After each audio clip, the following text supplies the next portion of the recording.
America और Iran के बीच जंगी हालात है तो वहीं बांग्लादेश पड़ोस में लोकतंत्र जीता है।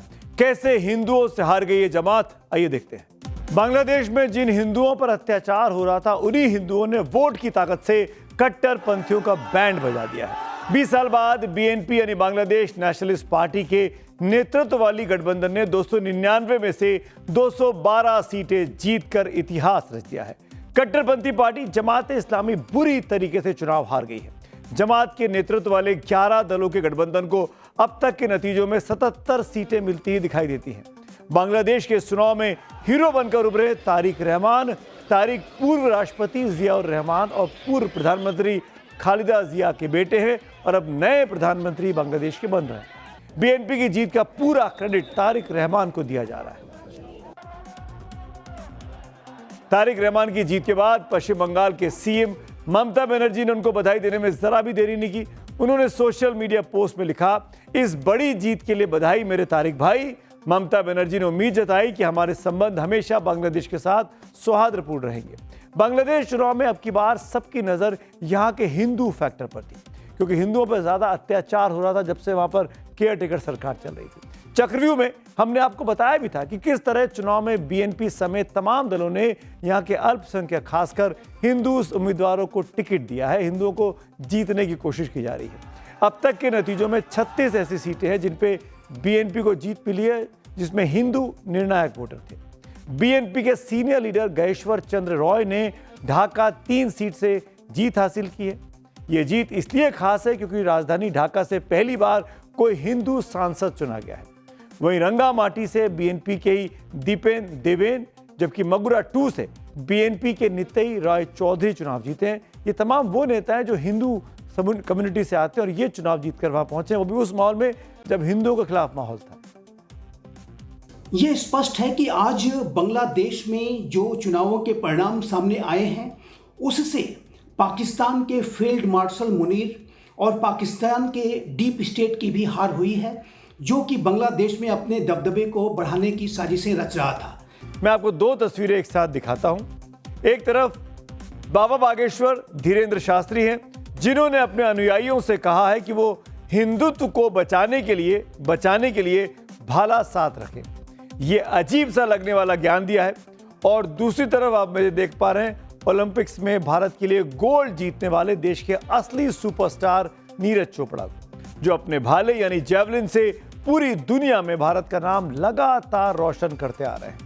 आमतौर पर हमारे देश में साधु सन्यासी और कथावाचक धर्म और शांति का उपदेश देते हैं, लेकिन बाबा बागेश्वर को ऐसी क्या जरूरत पड़ गई कि वे लोगों को भाला रखने की सलाह दे रहे हैं।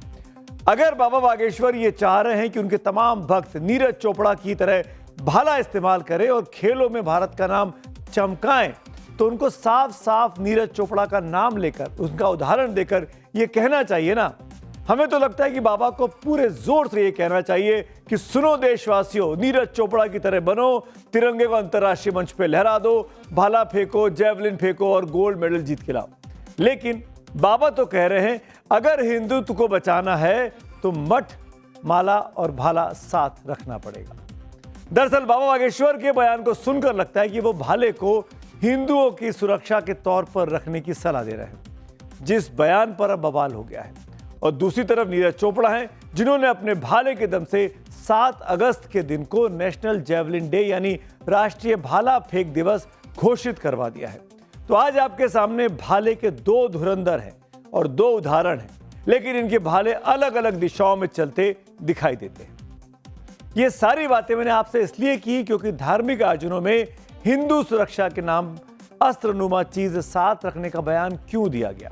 पहले आप बाबा बागेश्वर का यह बयान सुनिए, तब आपको समझ में आएगा कि आखिरकार पूरा माजरा क्या है और क्यों बाबा बागेश्वर को माला और भाला एक साथ दिखाई दे रहा है। मठ से बाहर निकलना पड़ेगा, माला और भाला रखना पड़ेगा, सीताराम सीताराम से धर्म नहीं बचेगा। बाबा बागेश्वर की भाला रखने की बात कांग्रेस को बुरी तरह चुभी है। कांग्रेस का आरोप है कि बाबा बागेश्वर सौहार्द बिगाड़ने के लिए इस तरह के बयान देते हैं और लोगों को उकसाते हैं। मध्य प्रदेश में कांग्रेस के नेता मुकेश नायक ने बाबा के खिलाफ कानूनी एक्शन का मांग कर दिया है, लेकिन उन्होंने बाबा बागेश्वर को एक सलाह भी दी है। सुनिए आप भी। देखो, इन्हें शास्त्री जी को एक काम करना चाहिए कि इनको विधिवत 1-2 घंटे का समय निकाल के बीजेपी के दफ्तर में बैठना चाहिए।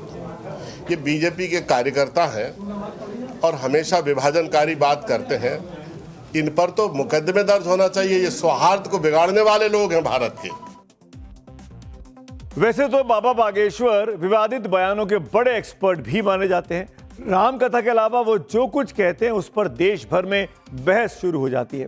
पिछले कई सालों से बाबा बागेश्वर लगातार एक ही बात पर जोर दे रहे हैं कि हिंदू खतरे में है और हिंदू अगर एकजुट नहीं हुए तो भारत में पाकिस्तान और बांग्लादेश जैसे हालात हो जाएंगे। और ये हिंदू खतरे में वो तब बोल रहे हैं जब उनकी पसंद की भारतीय जनता पार्टी की सरकार देश भर में चल रही है। अब सवाल यह है कि क्या बाबा बागेश्वर के इस तरह के बयान से देश के लॉ एंड ऑर्डर पर सवालिया निशान वो नहीं लगा रहे? क्या बाबा बागेश्वर को कानून व्यवस्था पर इतना भरोसा नहीं है कि जो हिंदुओं को अपनी सुरक्षा के लिए वो पर्सनली भाले रखने की सलाह दे रहे हैं, अस्त्र रखने की सलाह दे रहे हैं? बाबा बागेश्वर पिछले कई सालों से हिंदुओं को एकजुट करने की बात पर जोर देते हैं, लेकिन इस बार उन्होंने अपने एक नए संगठन सुंदरकांड मंडल से जुड़ने की बात कर दी है।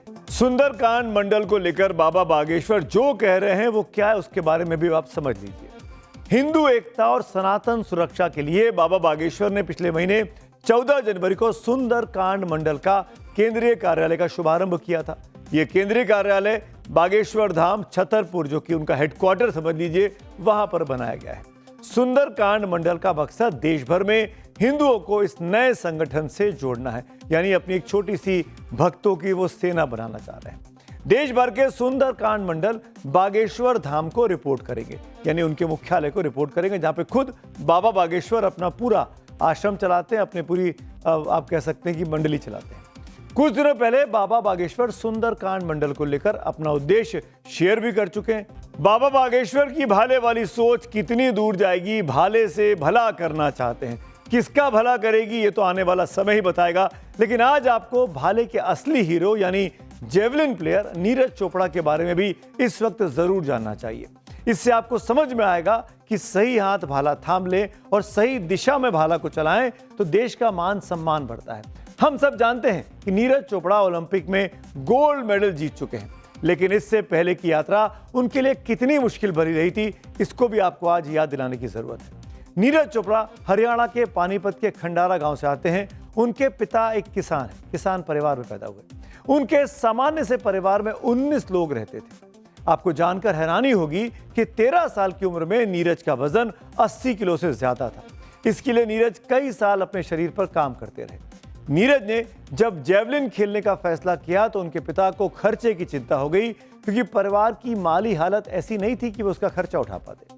2017 में नीरज की इंडियन आर्मी में नौकरी लगी।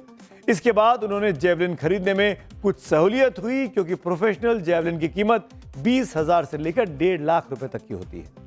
आर्थिक तंगी के प्रेशर से निकलकर ही नीरज ने अगस्त 2021 में टोक्यो ओलंपिक में भारत को गोल्ड मेडल जिताया। जी हां, स्वर्ण पदक। आश्चर्यचकित तरीके से उसने सब कुछ, जो आप कह सकते हैं खेल की दुनिया में भारत का नाम, मान सम्मान, नाम सब बढ़ा दिया। इसके बाद 2021 में 7 अगस्त को नेशनल जेवलिन डे यानी राष्ट्रीय भाला फेंक दिवस घोषित किया गया। यह नीरज का ही अचीवमेंट था। तो नीरज चोपड़ा के भाले ने देश के बच्चे बच्चे को जेवलिन से परिचय करवा दिया। 2021 से पहले बहुत से लोगों ने इस शब्द को बहुत कम सुना था, लेकिन अब देश में बाबा बागेश्वर ने भाले की चर्चा हो रही है। इसे पीछे वो हिंदुओं की रक्षा की बात कर रहे हैं। आखिर बाबा बागेश्वर को क्यों लगता है कि भारत में हिंदू सुरक्षित नहीं है? इसके पीछे बाबा बागेश्वर का तर्क भी सुनिए। केवल एक संदेशा देना चाहते हैं कि यदि बांग्लादेश जैसी स्थिति आप अपने भारत में नहीं देखना चाहते तो यही समय है, सही समय है, अभी नहीं तो कभी नहीं। यदि हिंदू एक आज नहीं हुआ, हिंदू एकजुट नहीं हुआ, तो वो दिन दूर नहीं जब भारत के और छत्तीसगढ़ के चौराहों पर ऐसा जो बांग्लादेश में हुआ वो देखा ना जाए। भारत विश्व गुरु बने और जब तक भारत हिंदू राष्ट्र नहीं हो जाएगा हम यात्राएं करते रहेंगे। भारत संविधान से चलेगा या भारत धर्म ग्रंथों से चलेगा? भारत को हिंदू राष्ट्र बनाना चाहते हैं बाबा बागेश्वर, लगातार इस तरह की बात करते हैं। न जाने क्यों कैमरे के सामने बात करते हैं। सीधे प्रधानमंत्री को चिट्ठी लिखे ना, संसद को चिट्ठी लिखे ना, बोले राष्ट्रपति को लिखकर कि इसको हिंदू राष्ट्र घोषित कर दीजिए। आपके तो बहुत अनुयायी हैं, देखते हैं क्या होता है, कितनी आपकी बात सुनी जाती है, कितनी आपकी बात मानी जाती है। देश में संविधान सर्वोपरि है, अभी देश संविधान से चलता है और चलता रहेगा। For more of such videos, do like, share and subscribe to ET Now Swadesh.